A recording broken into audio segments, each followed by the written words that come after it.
estimado hermano, compañero y estudiante que nos sigue en este curso Teología Contemporánea, un tema tan amplio, tan extenso y que apenas estamos, como les decía la semana pasada, un buen pájaro de este tema.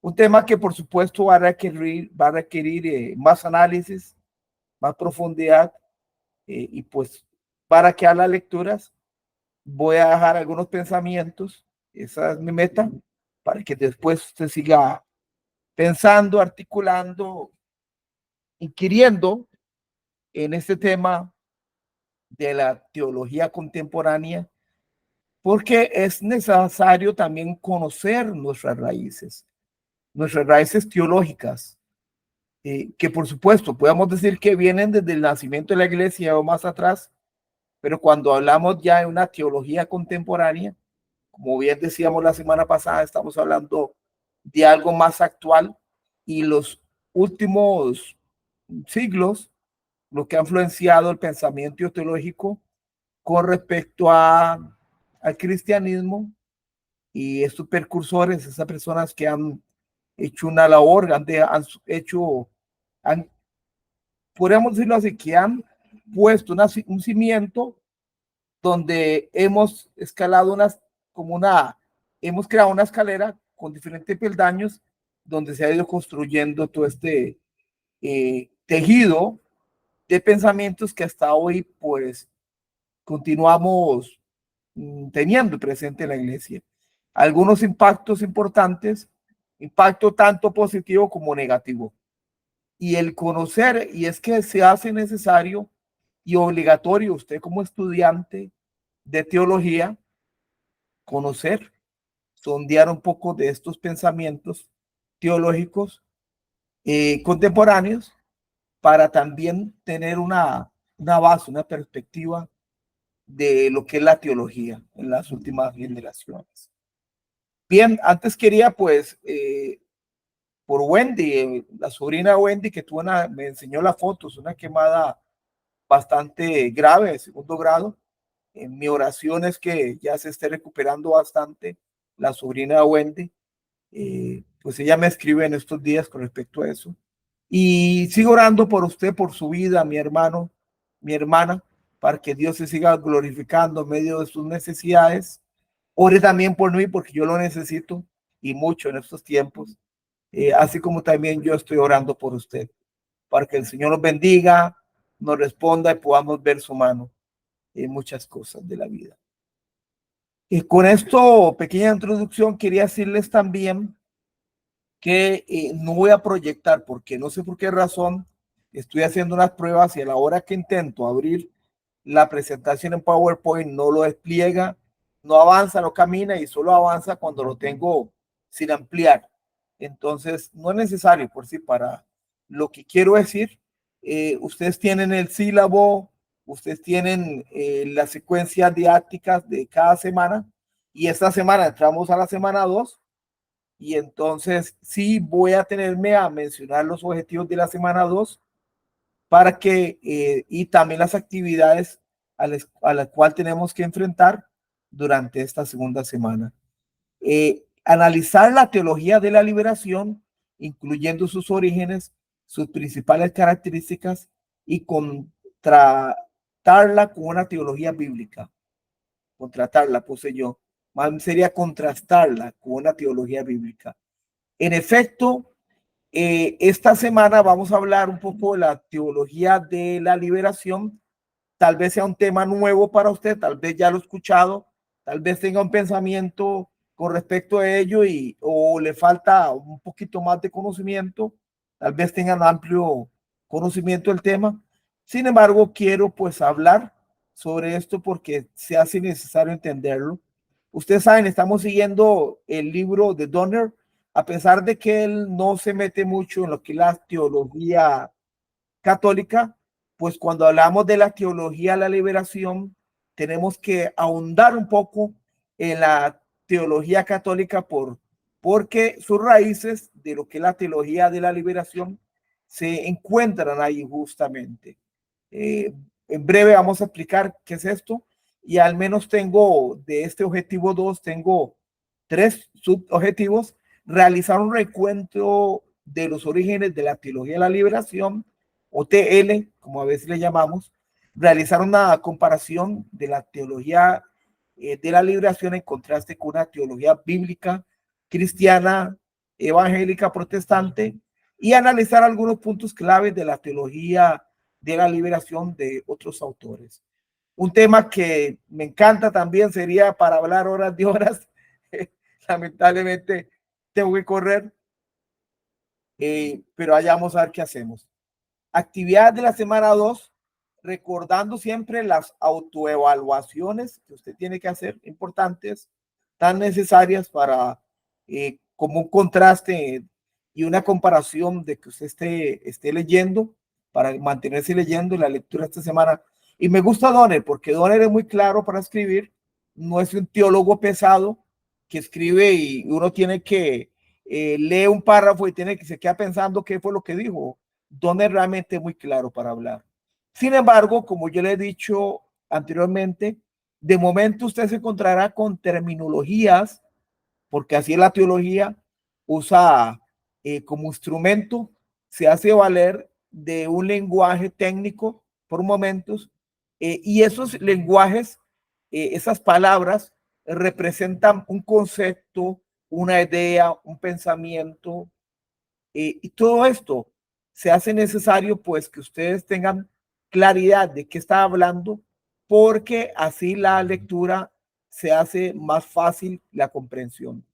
Por eso mi consejo es que cuando empiece a leer con un bolígrafo en mano, un lapicero, decimos nosotros, y una nota de apuntes, vaya leyendo y apuntando las palabras que usted no conocía, que son nuevas para usted, las busca en línea, en un diccionario teológico puede ser, y ahí va a encontrar sus diferentes significados. Y eso va a facilitar bastante la comprensión de lo que está leyendo. Eso, lo que sería la elaboración del de la investigación que ustedes tienen que realizar, ya sea de un tema, un personaje contemporáneo, teólogo contemporáneo, algún movimiento relacionado con lo que es la teología contemporánea, y eso pues usted escoge cuál quiere enfocarse. Y para esta semana,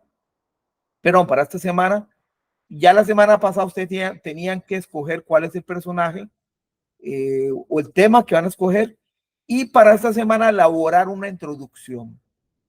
pequeña introducción y recuerde que en las introducciones, que es lo que escribimos, hacemos un pequeño recuento, un trasfondo de ya sea el personaje que vamos a investigar.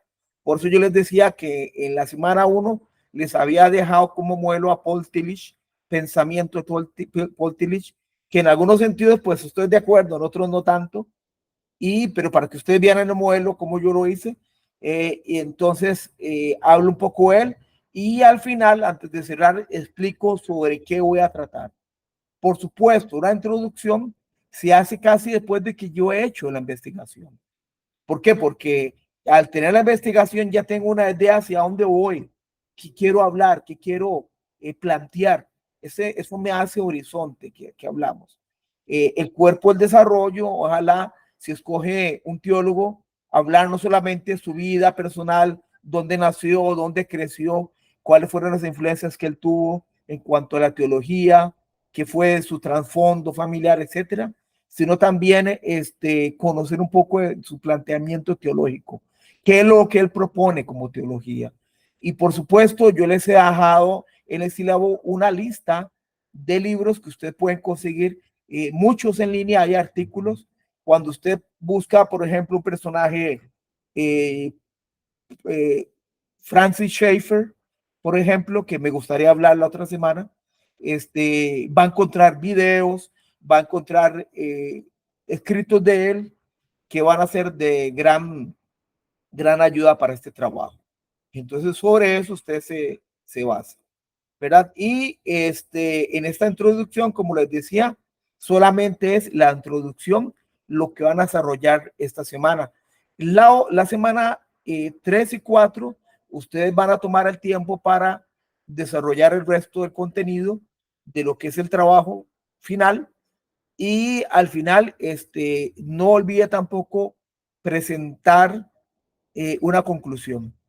La conclusión tiene que apuntar hacia qué ha aprendido, qué lecciones nos deja para la vida de la iglesia, para los cristianos del siglo presente, y qué concluyo yo. Esto es lo que me gustaría ver en una conclusión, que también puede ser una página. Bien, con estos detalles, recordarles, bueno, también la participación en los foros que son necesarios para ir viendo su progreso. Solamente a manera de resumen de la lectura que ustedes hicieron de la semana 1, la teología contemporánea, explicamos a qué se refiere al estudio de la teología desde los finales del siglo XV, XVI, XVII, XVIII más o menos, hasta la actualidad. También se centra principalmente en la teología protestante, se dividen varias corrientes, las principales serían la teología liberal y la teología conservadora. Este estudio no abarca la teología moderna, dice él, el autor. Repito, no se mete mucho en la teología católica. En la iglesia y la teología, pues, es importante también recordar el escolasticismo protestante después de la Reforma se centró en preguntas doctrinales secundarias.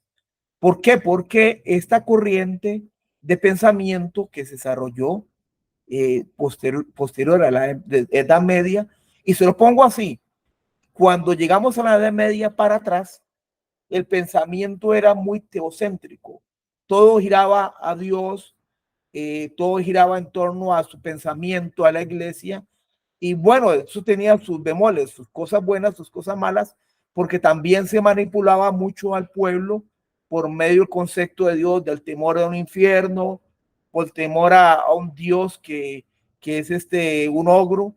Y pues obviamente en el caso de Martín Lutero, él tenía más que un temor reverente a Dios, él le tenía pavor a Dios, le tenía miedo a Dios porque lo veía como un ser que estaba para juzgarlo en todo momento, a todo instante, no sobre la base de la gracia, no sobre la base del perdón de Cristo, su sacrificio, sino sobre la base que él tenía que ser enjuiciado. Y entonces ese fue el temor de Lutero, y él es hijo de su tiempo. Entonces, este es el pensamiento que rondaba en el corazón de las personas, y por supuesto, una iglesia como la que en ese momento Lutero tuvo que enfrentar, decadente, católica, y entendamos el concepto católico, católico en el aspecto universal, no que católico como los católicos lo quieren plantear. Es que la iglesia católica siempre ha existido. Sí y no. Católica en el sentido de que es universal, sí, pero que es católica, romana, apostólica, como la que hoy vivimos, no, porque realmente era una sola iglesia, como tal cosa, y una sola iglesia con una expresión cristiana. Algunos movimientos salieron de ese grupo principal, de esa jerarquía que tenía el dominio sobre el pueblo, donde ahora más bien era una posición de poder, ser cristiano, donde a diferencia de los siglos atrás, siglo 1, 2, 3, donde hubo la persecución de cristianos, entonces más bien era un poder ser cristiano, y más si yo tenía influencias como los actuales ahora políticos.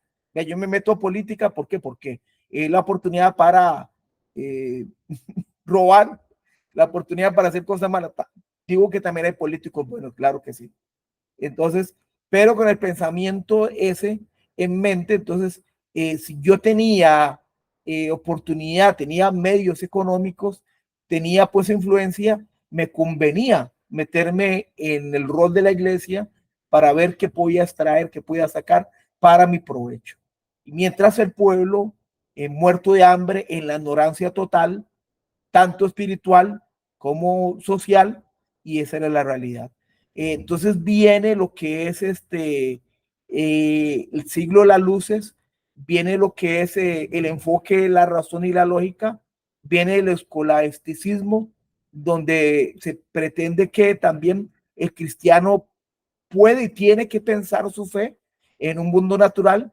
Recordemos a Galileo Galilei, que justamente él tuvo que retractarse ante la iglesia por sus declaraciones científicas, que siglos después la iglesia católica tuvo que pedirle perdón por ese enfoque. El uso de la dialéctica también. La dialéctica era el método de debate que implicaba analizar las diferentes argumentaciones y contraargumentos. La dialéctica, en palabras sencillas, es una forma de pensar y debatir una idea que se basa en la contraposición de argumentos. Se lo pongo así para que también lo entienda más claro. Es como un juego de ajedrez intelectual, donde se busca llegar a una mejor comprensión de la realidad a través del examen crítico de diferentes perspectivas. Y entonces, en una dialéctica se tiene una tesis, qué es lo que yo planteo, qué es lo que quiero defender, la antítesis, alguien que te presenta una idea contraria a lo que usted dice, y pues la síntesis, que a partir de la confrontación de ambas ideas se busca llegar a una nueva comprensión de la síntesis, y esta síntesis puede ser una nueva idea que integra elementos de dos anteriores, puede ser una refutación de una de las ideas. Y entonces en la dialéctica no se trata tanto de ganar o perder, sino aprender y crecer a través del debate. Es una herramienta que nos permite analizar ideas desde diferentes perspectivas, identificar fortalezas y debilidades de nuestros argumentos, encontrar puntos en común con otras personas y llegar a conclusiones más sólidas y fundamentadas. Todavía se practica la dialéctica. Cuando usted vaya leyendo un autor, la dialéctica de tal autor, entonces eso es el argumento que está utilizando el autor, el pensamiento del autor. Por allí va.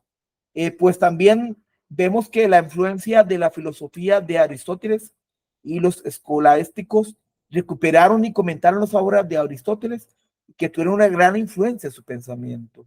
La búsqueda de la síntesis entre la fe y la razón, como bien decíamos, y entre esos Tomás de Aquino es una figura importante, al igual que Kant.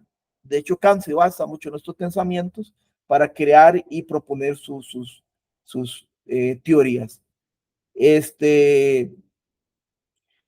Podemos decir otra cosa, en los movimientos intelectuales, el Renacimiento y el siglo de las luces, que menciona el autor al inicio, enfatizaron la razón y la crítica del cristianismo. Y nuevamente, el siglo de las luces es la dominación que recibe el siglo XVIII en la historia occidental debido al auge de un movimiento intelectual y cultural conocido como la Ilustración o el Iluminismo. Y entonces por eso es que partimos desde ese siglo para hablar de teología contemporánea, porque empiezan a surgir diferentes pensamientos. El deísmo, ¿qué es el deísmo? El deísmo surgió como una alternativa a la religión tradicional, aceptando a Dios como un creador, pero no como un interventor en el mundo. Eso es deísmo, es decir, creer que Dios existe, pero se aleja del mundo. Entonces, él no tiene control del mundo. Si esto fuera así, entonces, ¿qué clase de Dios tendríamos? Un Dios impersonal que no le interesan nuestros problemas, que no le interesa comunicarse con nosotros como lo hacía Jesús por medio de la oración, como un padre amoroso y tierno. Entonces, no es un deísmo lo que nosotros tenemos. Por el otro lado, el estudio bíblico, la exégesis gramático histórico, se centró en el sentido literal histórico del texto. La alta crítica cuestionó la autenticidad, historicidad y naturaleza única de la Biblia. Y entonces empezó primero en estos siglos con un análisis, y ya más bien casi entrando al siglo XVIII, principio del XIX, lo que se llamó la alta crítica, donde algunos autores, Bullman, por ejemplo, criticaba la Biblia y decía que tenía que desmitificar a la Biblia, en el sentido de que hay cosas que no iban a estar allí, como por ejemplo cuestiones de los milagros. Los milagros dicen que eran cuestiones que se inventaba la gente para que el relato fuera más bonito, más adornado. Y pues si hacemos eso, que al final, ¿qué nos queda de la Biblia? Un Dios que no tiene poder, porque hasta se argumentó que en el Éxodo, cuando los carros del faraón fueron hundidos, que eso es toda una simbología de elementos que en realidad no pasaron. Se llegó a tal punto de cuestionar inclusive la resurrección de Jesús. Se decía que entonces Jesús no había resucitado, sino que realmente él se desmayó y que en ese desmayo los discípulos se lo llevaron, lo cuidaron y después ya lo presentaron, donde él estuvo 40 días con los discípulos anunciando que él había resucitado, pero todo eso era mentira, ¿verdad? Entonces se llegó a ese tipo de conclusiones justamente, ¿por qué? Porque se partía no es de la Biblia, sino es de la razón. Y repito, fe y razón no deberían ser contradictorios, pero el punto es cuando nos vamos a un extremo. Y en este caso, todo el siglo de las luces, lo que es la iluminación, la ilustración, trajeron ese tipo de pensamientos donde ya no era un teísmo, sino era un antropocentrismo. Ya, teísmo viene de Dios, centrado en Dios, decía como en el siglo hasta la época de Lutero, ¿verdad? Que era un teísmo, y ya después viene un antropocentrismo que significa centrado en el hombre. Entonces la teología parte del hombre, por el hombre y para el hombre. Eso fue lo que muchos de estos teólogos contemporáneos trataron de debatir en algún sentido. Algunos lo hicieron muy bien, otros se quedaron a medias y se casaron con algunas ideas a medias, y en fin, en general. Por ejemplo, Paul Tillich, a mí me gusta mucho su planteamiento teológico. Sin embargo, para él, el decir que Jesús resucitó no es importante. Para él lo importante es el conocimiento, lo importante es lo que él enseñó, pero eso es secundario. Vea, es el tipo de pensamiento de Paul Tillich. Voy a decir que es un hereje. Bueno, hay que cuidarse un poquito con la palabra. ¿Qué significa hereje? ¿Verdad? Pero sí, es un tipo de planteamiento y repito muy abiertamente, no estoy de acuerdo con este pensamiento de Paul Tillich. Rescato otras cosas de él. Y aquí, hermanos y hermanas, yo les digo a ustedes que nosotros tenemos que crecer, ser maduros en la fe. Saber, decía alguien, creo que decía René Padilla, hay que aprender a comer pescado. ¿Cómo come pescado? Usted agarra pescado, agarra la carne de pescado y le va sacando las espinas. Igual es la teología. Hay que saber comer teología donde usted absorbe lo que es bueno y lo que no es bueno, pues lo deja a un lado. Entonces también hay un consejo bíblico donde nos habla de esa forma, pero echando lo malo y tomando lo bueno. Y en ese sentido tenemos que aprender a ser maduros en la fe. Y por eso me gusta cursos como estos, porque son desafiar lo que tal vez hemos creído siempre. Y repito, hay muchos cuestionamientos que se hacen y algunos pues no estoy de acuerdo y otros me dejan pensando, por lo menos. Me dejan pensando. Por ejemplo, voy a decirlo así y espero que usted no me tache de hereje, hermano.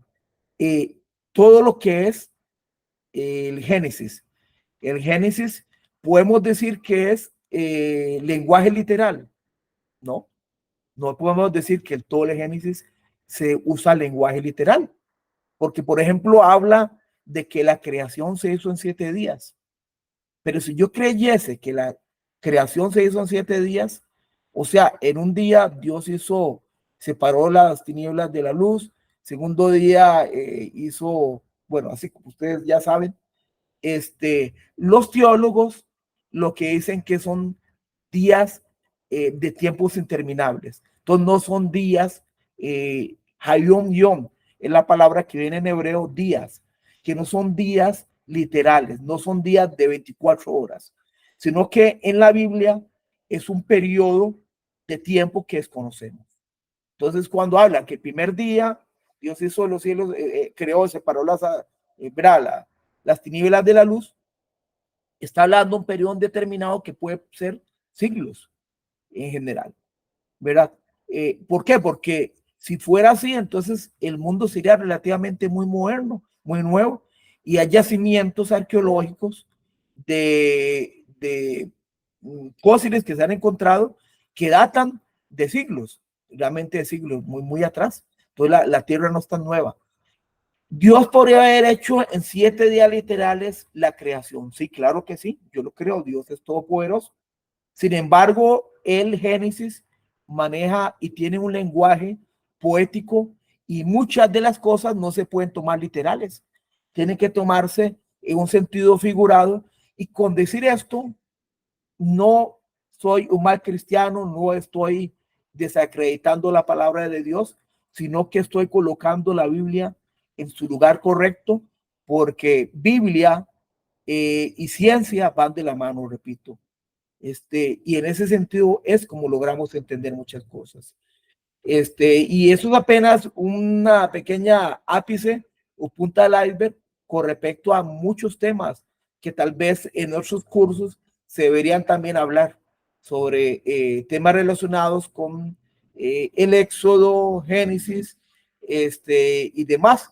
Por ejemplo, entender que hay partes en el Nuevo Testamento, y digo este comentario para ver de nuevo al tema y no desviarme tanto, que tanto en el Nuevo Testamento como en el Nuevo Testamento, cuando usted encuentra una Biblia, por ejemplo, Dios habla hoy, la contrasta con una Reina Valera, y usted dice, qué raro, porque cuando dice, y 3 dan testimonio en el cielo, el Padre, el Hijo, el Espíritu Santo, y estos 3 son uno.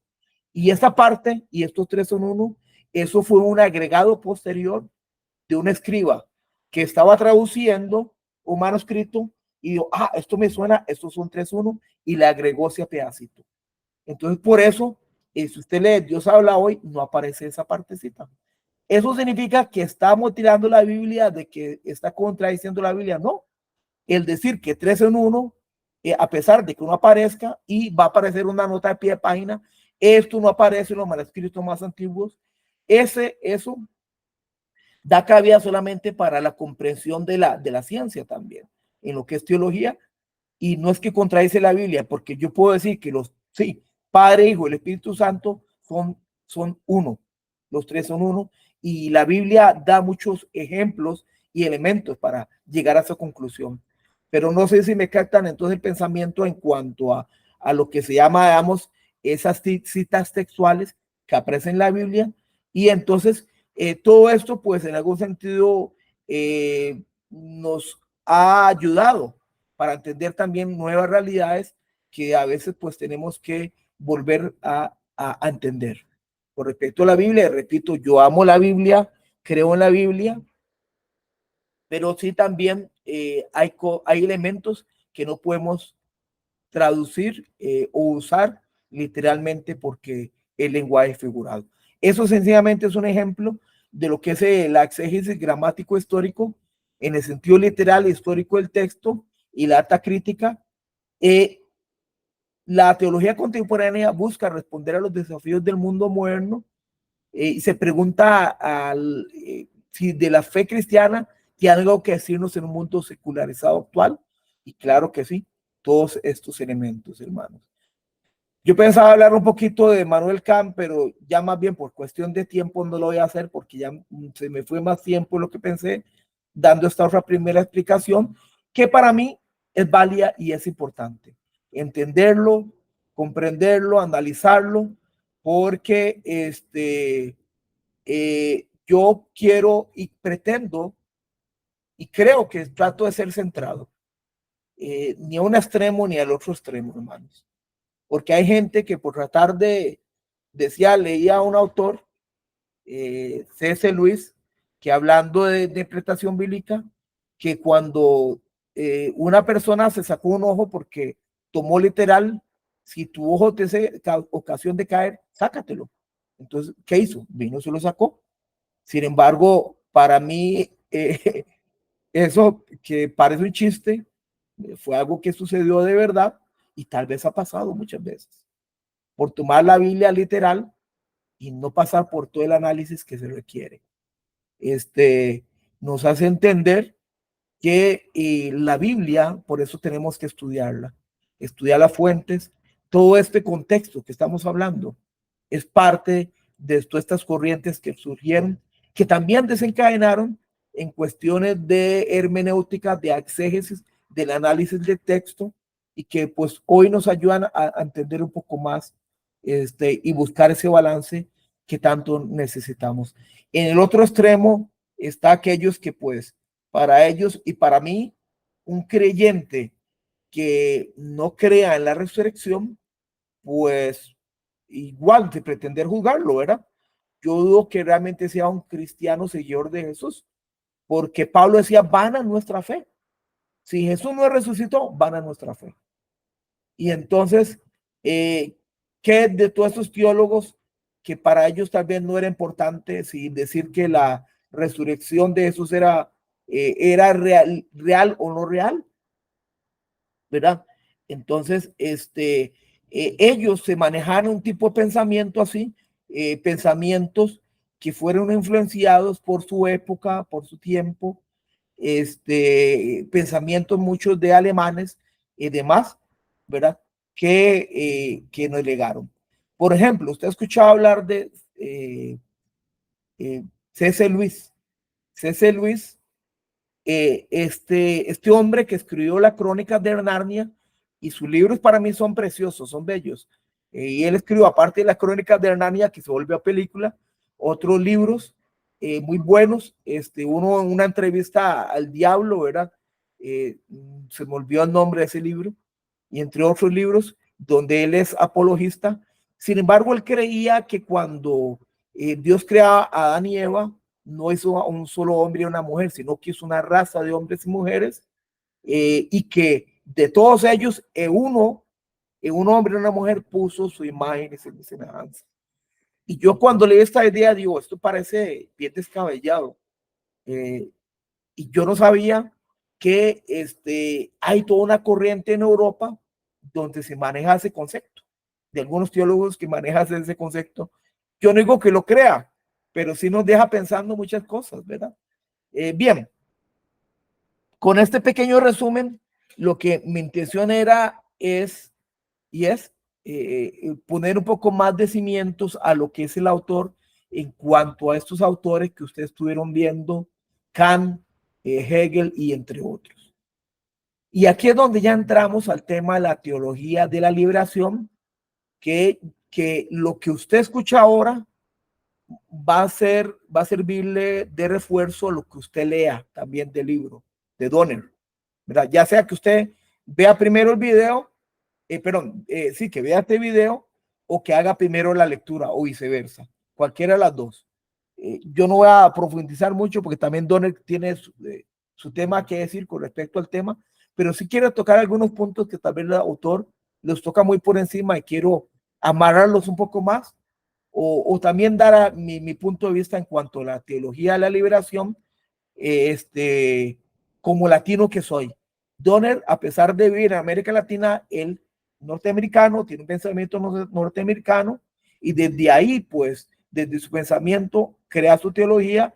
Yo como latino que soy, y inmerso en un continente latino, pues puedo también partir y tener mi punto de vista en cuanto a la teología de la liberación. Y entonces, la teología de la liberación, podemos decir que surge en América Latina, en el contexto de la pobreza, la desigualdad y la opresión política. Esto es lo que, pues, cosas que hemos vivido de siempre, ¿no? Pobreza, desigualdad, opresión política, las dictaduras que tan famosas en los años 70, de parte de las derechas, ahora se han vuelto dictaduras de izquierda, ¿no? Como en Venezuela, en Corea del Norte, y otros países, China, donde básicamente son dictaduras de izquierda. La influencia del Concilio Vaticano II fue primordial, es decir, Vaticano II fue importante para el surgimiento de la teología de la liberación. ¿Qué decimos y entendemos por la teología de la liberación? Ya casi vamos para allá. Solamente quiero poner en el tapiz algunos elementos que quiero referirme más adelante. Sus principales exponentes, entre varios que hay, Gustavo Gutiérrez, de América del Sur, Leonardo Boff, que que él básicamente fue excomulgado de la Iglesia Católica siendo sacerdote por su tipo de pensamiento, como una opción para los pobres. John Sobrino, que es español, pero que radica en El Salvador, muchos años de radicar en El Salvador. De hecho, tuve la oportunidad de conocerlo en algunas visitas que hice a El Salvador. Casi llegué allí donde él está en la UCA, la universidad de esta UCA, y me lo topé en el pasillo y lo saludé. Y hasta me firmó un libro que compré. Tengo algunos libros de John Sobrino y Enrique Dussel, que es protestante. John Sobrino, perdón, él es sacerdote, también él continúa siendo sacerdote. De hecho, en los años 80, él se salvó de ser muerto porque cuando se da toda la situación de la dictadura en El Salvador, en los años 80, y mataron a Monseñor Sanabria, ¿verdad? En esa misma época, todas estas personas, Monseñor Sanabria empezó como un sacerdote muy de derecha, pero cuando vio la opresión que el pueblo estaba viviendo por causa de la dictadura militar y toda la desigualdad que había allí, pues él protestó y se cambió de bando. Entonces él más bien optó por los pobres. Y pues no gustó el discurso y ahí fue donde lo mataron. Y a John Sobrino, junto con otros sacerdotes jesuitas, llegaron a la AUCA, la Universidad AUCA es como se llama, y buscándolo para matarlo y no lo encontraron porque él estaba de gira, creo que en España, mataron a varios sacerdotes, los acostaron en el piso, lo mataron, también mataron a una jovencita, la acribillaron a balazos, junto con que era la hija de la empleada que trabajaba ahí, y personas que nada tenía que ver. Entonces John Sobrino es este hombre que se escapó de ese destino justamente por sus ideas, esos pensamientos en cuanto a búsqueda del reino de Dios. Desde aquí pues ya tiró una primera clave. La teología de la liberación en algún sentido tiene cosas buenas. Llévelo esto así en su corazoncito, en su mente, para que no satanicemos la teología de la liberación como tal, ¿verdad? Y repito, también del bando cristiano hay algunos teólogos que también siguen esta corrientes, que de momento pues no vale la pena mencionarlos. ¿Qué es Vaticano II? Si usted se está preguntando Vaticano II, ¿qué es eso? El Vaticano, el Concilio Vaticano, es que cada cierta cantidad de años, no sé, se reúne los sacerdotes principales para hablar sobre la fe, sobre la religión, sobre teología, y entonces hacen como un concilio. ¿Has escuchado hablar del Concilio de Trento? Bueno, Concilio de Trento, hay varios concilios que han habido. El Concilio Vaticano II fue esto que se dio en 1962-1965 y fue convocado por el Papa Juan XXIII, reuniendo a más de 2.500 obispos de todo el mundo para hablar o abordar temas relacionados con la iglesia y su adaptación al mundo actual. ¿Y qué produjo ese Vaticano II? Que la renovación de la liturgia, porque antes, no sé si tal vez pregúntele a sus abuelos, la misa se daba en latín y el sacerdote, si su abuelo fue católico, oficiaba de espaldas hacia el pueblo. Vaticano II hace un cambio importante en esto, renovando la liturgia, una apertura al mundo, a la iglesia, reconociendo la necesidad de dialogar con otras religiones y culturas, y cuando habla de religiones es también nuestra fe cristiana evangélica, ¿verdad? De que ahí se plantea la necesidad de que tiene que haber un diálogo entre nosotros, ¿no? Que ellos no son solamente los únicos que se hacen llamar cristianos. Y otros temas. Vaticano II tuvo un impacto profundo en la Iglesia Católica porque podemos decir, trató de plantear la necesidad de una iglesia que tenga más relevancia para la actualidad. Promovió una mayor participación de los fieles en la vida de la iglesia, fomentó el diálogo, repito, con otras iglesias, y eso sí, algunos sectores de la iglesia se resistieron a los cambios considerándolos demasiado radicales. Se produjo debate sobre la interpretación de los documentos conciliares y en medio de ese seno también se habla de una acción por los pobres. Y entonces lo que sucede es que entonces el Vaticano II pues crea las bases para hablar sobre la denuncia de la injusticia social y la explotación y propone una liberación integral del ser humano. Por eso ahí viene teología liberación, de la liberación. No es liberación como habíamos hablado en la semana pasada, en ese sentido, sino más bien liberación del ser humano, que es lo que llamamos una atención integral del ser humano. Se habla de la encarnación de la fe cristiana, donde la iglesia estaba tan distanciada del pueblo, entonces la necesidad que vuelva a sus raíces.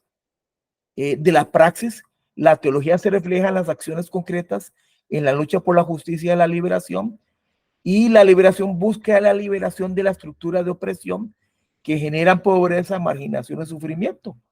Entonces, comparada a una teología bíblica, la teología de la liberación, podemos decirlo así, enfoque en la justicia social y la liberación. Dios prioriza la praxis y la acción transformadora. Cuando digo praxis es la práctica de la fe por medio de obras. 3, interpretación contextual de la Biblia, énfasis en la liberación del ser humano en todas sus dimensiones. Y último punto, proponer una nueva lectura y una interpretación bíblica desde la opción por los pobres y el Éxodo, donde el Éxodo es punto clave para hablar de un pueblo oprimido y que es libertado por Dios, porque Dios se preocupa también de los oprimidos, y de ahí viene este concepto de la teología de la liberación. En una teología bíblica cristiana, podríamos decir que tenemos la otra contraparte. ¿Por qué? Porque nuestro enfoque es en la salvación y la redención del ser humano. Priorizamos la fe y la oración, también la interpretación de la Biblia, énfasis en la vida eterna y la relación con Dios, y surge una propuesta de la teología de la misión integral, que recordemos el curso inicial que tuvimos, teología, misión integral. Entonces, como propuesta o contrapropuesta a la teología de la liberación, desde el área cristiana evangélica se da estos elementos y se habla de una teología de integral. ¿Qué sucede? Que la teología de la liberación tiene matices de izquierda. Perdón. Tiene matices de izquierda, y esto no lo quiero generalizar. Depende de la persona que lo encarne. Depende de la persona o la estructura que lo promueva. Entonces, así se verá que se han unido movimientos de la teología de la liberación con marxistas.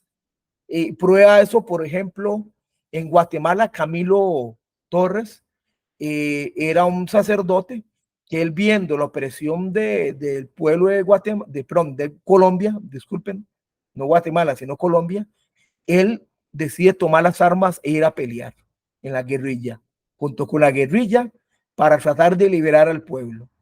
Entonces, ¿pero qué está pasando aquí? ¿Jesucristo quería que hiciera eso? Pues yo creo que no, ¿verdad? Sin embargo, él toma muy en serio ese mensaje de la teología de la liberación y opta por las armas. Y no ha sido el único, han habido otras personas que han hecho igual, lo mismo. Y entonces, en ese sentido, Ernesto Cardenal, que también en Nicaragua, él luchó junto con el Frente Farabundo Martínez, la FCL, que en ese momento luchaba contra la opresión de Sandín, de Somoza, por parte del sandinismo. Y tengo entendido que él no usó las armas, sino que él acompañó a los guerrilleros en ese sentido. Ven, entonces, ¿cómo esto, pues de momento, pues se sale, ¿verdad? De un canasto, por decirlo así, de la teología de la liberación, y adquiere otros matices. Sin embargo, el principal matiz sí es una acción por la denuncia, la injusticia social, la explotación, como bien decía anteriormente. Y entonces tenemos que tener claro, ¿verdad?, de que la teología de la liberación tuvo algunos autores y los que mencioné anteriormente, por ejemplo, Gustavo Gutiérrez, y por supuesto les he dejado lectura de Gustavo Gutiérrez como lectura extra para que usted haga si se quiere. La teología, dice él, debe ser una teología desde el pobre que denuncia la justicia y anuncia la esperanza. Leonardo Boff, que también ustedes pueden buscar de este hombre, la liberación es un proceso integral que abarca la liberación económica, política, cultural y espiritual. John Sobrino, teólogo, como les decía, que ahora está en El Salvador, español, él dice, la teología de la liberación debe ser una teología de la cruz que asume el sufrimiento de los pobres y denuncia la violencia. Enrique Dussel, teólogo protestante, la teología de la liberación debe ser una teología del otro, que reconoce la dignidad de los excluidos y marginados. Cuando habla del otro es ponerse en los zapatos del otro. Y justamente eso es lo que habla Mateo 25, ¿no? Entonces, hasta aquí, como vemos, si vemos el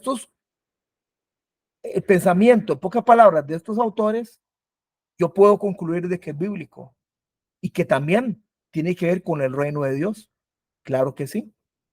Estamos en lo cierto. Sin embargo, la teología de la liberación ha sido una corriente que ha tenido un impacto significativo en la Iglesia Católica en la sociedad latinoamericana. Su énfasis en la justicia social ha contribuido a la lucha por los derechos humanos y la transformación social. Sin embargo, también ha sido criticado por algunos sectores de la Iglesia porque la teología de la liberación sigue siendo una fuente de inspiración para muchos cristianos que buscan un mundo más justo y fraterno.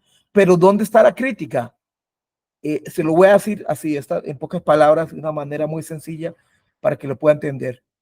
Que de repente cuando usted lee a teólogos de la liberación, ponen al pobre en un pedestal, dando a entender que la opción por los pobres, ahí es donde uno encuentra la salvación. Si yo muestro compasión, amor, rescato por los pobres, esto es lo que me da a mí la salvación.